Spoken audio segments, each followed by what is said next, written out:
Assalamualaikum warahmatullahi wabarakatuh. Salam sehat. Teman-teman guru Indonesia, perkenalkan saya Elin Herlina, guru bahasa Inggris dan pembina ekstrakurikuler kesehatan di SMK Negeri 1 Ciamis. Saya akan sharing tentang upaya mengatasi learning loss akibat PJJ untuk memulihkan pendidikan Indonesia melalui profil pelajar Pancasila. Tanpa terasa, sekolah daring yang kita lalui selama 1 tahun lebih karena pandemi COVID-19 berpotensi menurunnya kemampuan akademik dan psikologis peserta didik.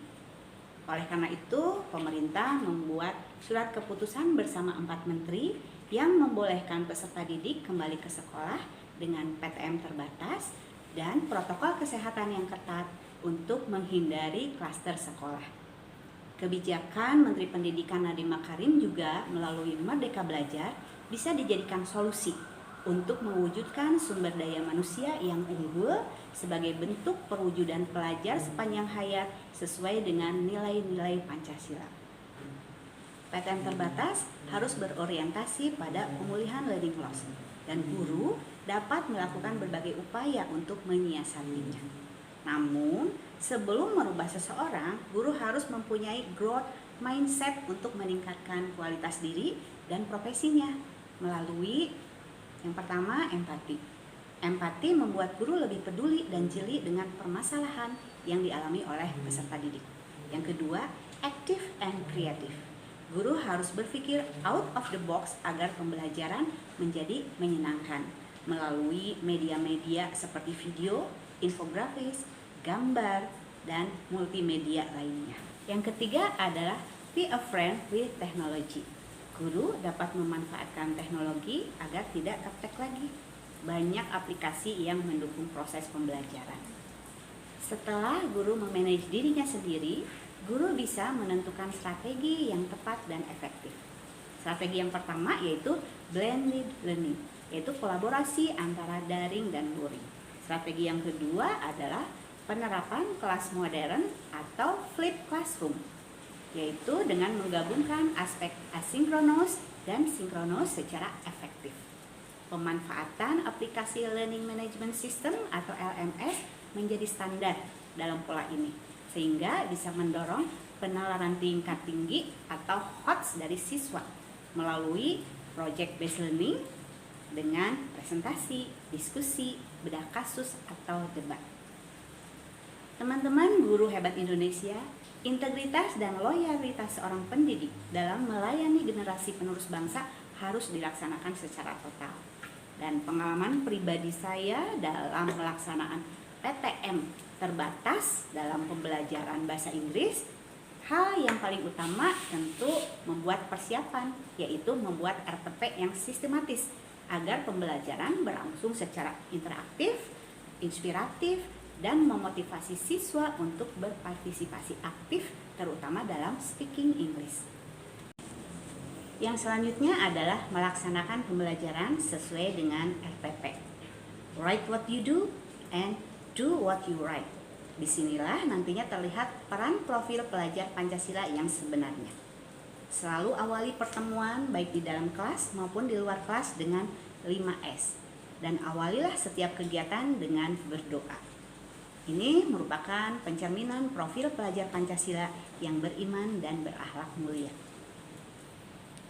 Sebagai pencerminan profil pelajar Pancasila berkebinekaan global dan gotong royong, guru perlu lebih aktif dalam membangkitkan sisi sosial peserta didik yang sempat hilang, seperti strategi komunikasi. Dan sebagai pencerminan profil mandiri, bernalar kritis, dan kreatif, tampak pada kegiatan pembelajaran seutuhnya.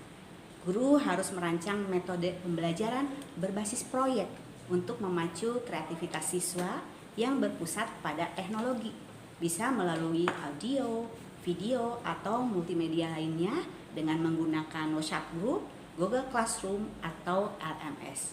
Mereka boleh menggunakan gadget saat belajar untuk menggali informasi dan kreatif dalam memecahkan masalah.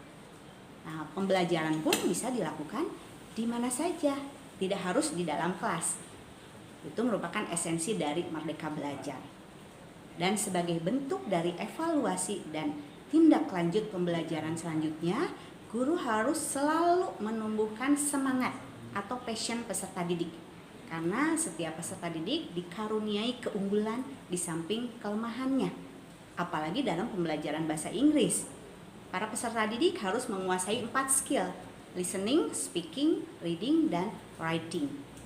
Teruslah memotivasi mereka dengan cara mengenali peserta didik dengan baik dan temukan titik unggulnya. Munculkan keunggulan peserta didik setiap saat dan beri motivasi agar ia mau mengasah kekurangannya. Berikan kesempatan untuk show up kelebihannya di depan peserta yang lain melalui presentasi misalnya, dan juga motivasi mereka agar tampil lebih luas lagi dengan cara mengupload keterampilannya atau kemampuannya di akun YouTube. Dan tentu saja jangan lupa selalu berikan appreciation baik individu maupun kelompok, karena label positif akan menjadi motivasi bagi tumbuh dan berkembangnya rasa percaya diri seseorang. Teman-teman guru hebat Indonesia, semoga pengalaman saya bisa menjadi inspirasi dan nantinya didapatkan peserta didik yang unggul dengan skill yang mampu bersaing di dunia global, yang memiliki daya nalar kritis, memiliki global mindset, jiwa kepemimpinan, dan kecerdasan emosional, dan juga menguasai IPTEK. My beloved students, please don't be doubt. Don't be shy, don't be afraid. Be brave, be confident, and always do your best and be the best. Wassalamualaikum warahmatullahi wabarakatuh.